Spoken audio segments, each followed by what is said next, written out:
did my BSc honors in 1943. At the time, the university was in Guptur, and for the summer vacation, we moved to Nellore. At that time, my father was very keen that I should become a doctor of medicine. So he used all his influence to get me a seat in the MBBS in Madras Medical College. It was a very difficult thing to achieve for a Brahmin from Andhra to be in the Madras Medical College. But because of my father's influence, he knew the principal, the vice principal, and there were no entrance tests or anything.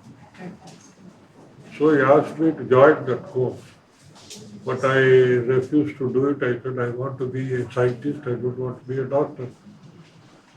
He tried to persuade me in various ways. First I tried the excuse, you are a retired man, you can't support me for 7 years. He said, it is none of your business. I can support you very well. Then he made my uncle, who is a doctor, to speak to me. Then the vice principal of the medical college, he was a Nellurian. So he came and asked me why I don't want to join the medical college. I said, I want to do research. He said, you can do research even as a doctor. With all that persuasion, finally I succumbed. I said, all right, I will join the medical college. My father was very happy.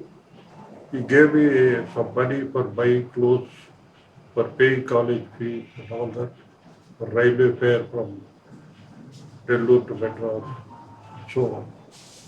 And he got into a train to go back to Guntur. We had to resume duty in the other as professor. The moment he got into the train, in the same train, I posted a postcard saying, I don't want to join the medical college. Please get me admitted to the MSc by research under Professor K. Raghunath. My father must have been terribly disappointed. Anyway, he decided that he should not force me anymore.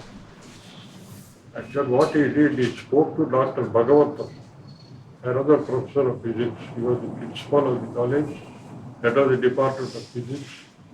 He spoke to him and persuaded him to take me as his research student. So when I went back to Guntur, I found that I got admission under Bhagavatam and not Raghunath. So I asked my father why he did that. He said, you want to work under Raghunath or you want to get an MSc degree? I said, of course, I want an MSc degree. He said, if you joined under Raghunath, you wouldn't have got your MSc degree. I had to speak to Bhagavatam, and he was not very keen, but I persuaded him to take it. Anyway, the point is, Raghunath was something like an opposition to the administration, along with my father.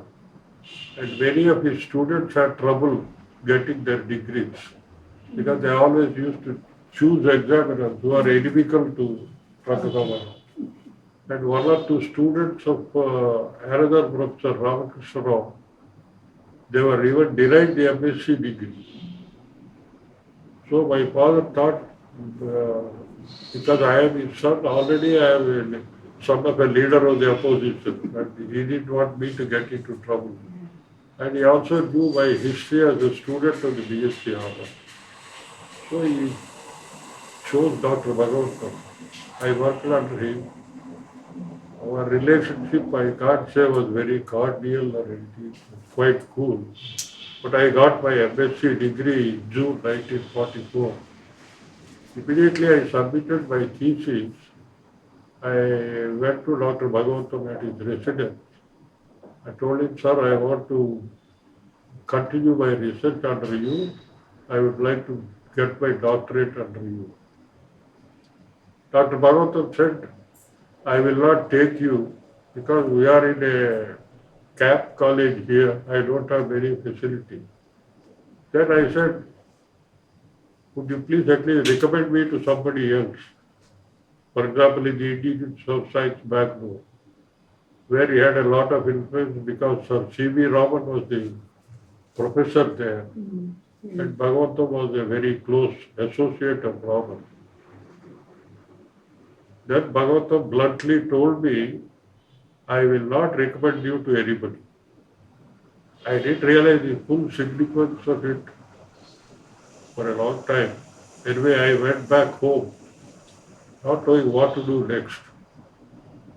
And I had to start almost from scratch again, making contacts, going here and there, meeting people.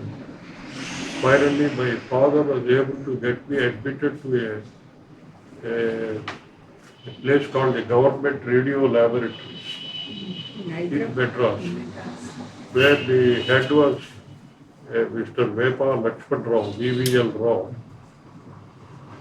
And of course, his father was well known to my father. And VVL Rao also knew my father by reputation.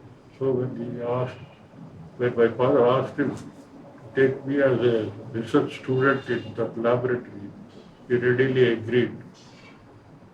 But it was not much of a laboratory, but I learnt a lot of electronics while working there.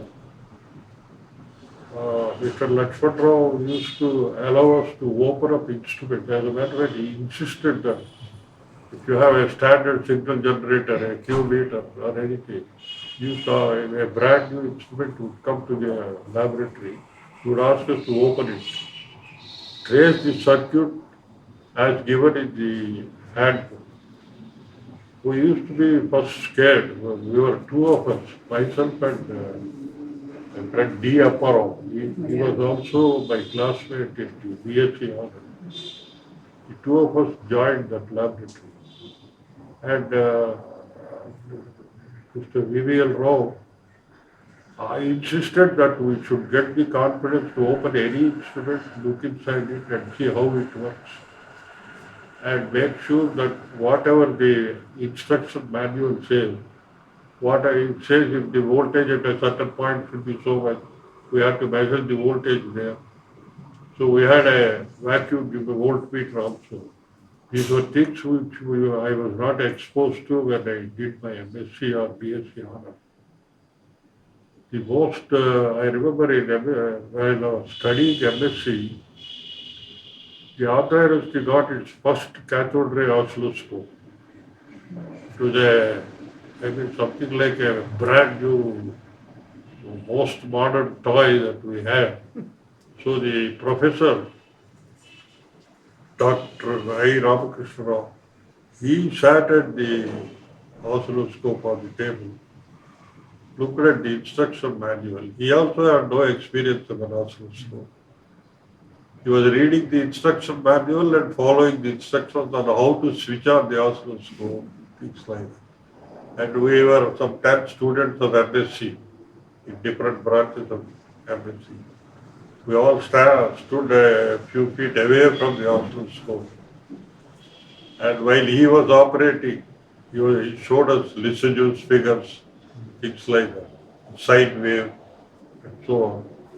We were quite thrilled even looking at an oscilloscope, let alone operating.